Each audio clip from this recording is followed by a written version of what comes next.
The sun was dipping behind the hills when Sarah Evans slid the last moving box onto the porch of their new ranch-style home. She had just started unpacking when a black SUV rolled up to the curb. Two men stepped out, wearing cheap tactical vests and patches that read HOA security. "Ma'am," the taller one said, flashing what looked like a badge. "This area has strict HOA regulations. You can't keep boxes outside. We're going to need to fine you." Sarah frowned. "We just closed on this house yesterday. The HOA paperwork said nothing about—" "Paperwork changes all the time," the second man interrupted, stepping closer. His voice was sharp, a little too aggressive for a neighborhood rule check. "Let's make this easy. Sign here and pay the fee, or you'll be in violation." Sarah's pulse quickened. Something was off. Their SUV had no plates, and the badges looked like cheap printouts. Miles away, her husband Jason, a recently retired Navy SEAL, was finishing a run when Sarah's frantic text came through. "Sarah, two HOA cops here. They're demanding cash. Won't leave Jason's training kicked in. He called a trusted buddy at the county sheriff's department to verify HOA security protocols. None existed. These weren't HOA officers. They were imposters targeting new homeowners." He jogged back, a plan forming. At the ranch, minutes later, the fake officers had grown bolder, circling Sarah like vultures. "Look," Sarah said firmly, backing toward the porch light. "My husband will be here any minute." They smirked. "Then he can pay the fine too."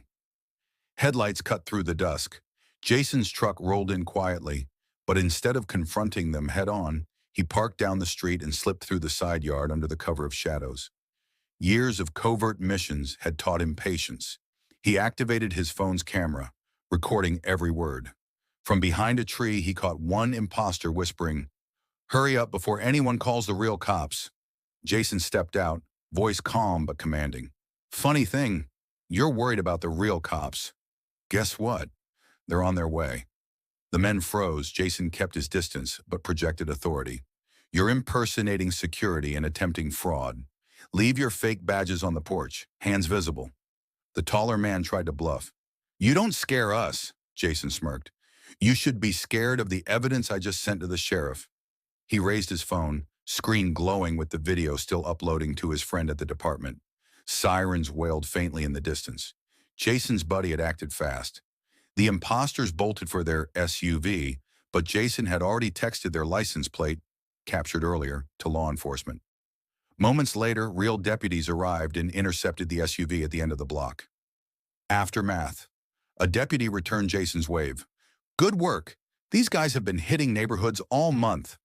Sarah exhaled, relief washing over her. "You didn't even have to touch them," she said, hugging him. Jason grinned.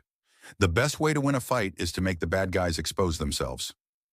The next day, neighbors gathered around the Evans porch, praising Jason's quick thinking. The HOA president even stopped by, mortified but grateful, to assure the community real changes would be made to prevent impersonators.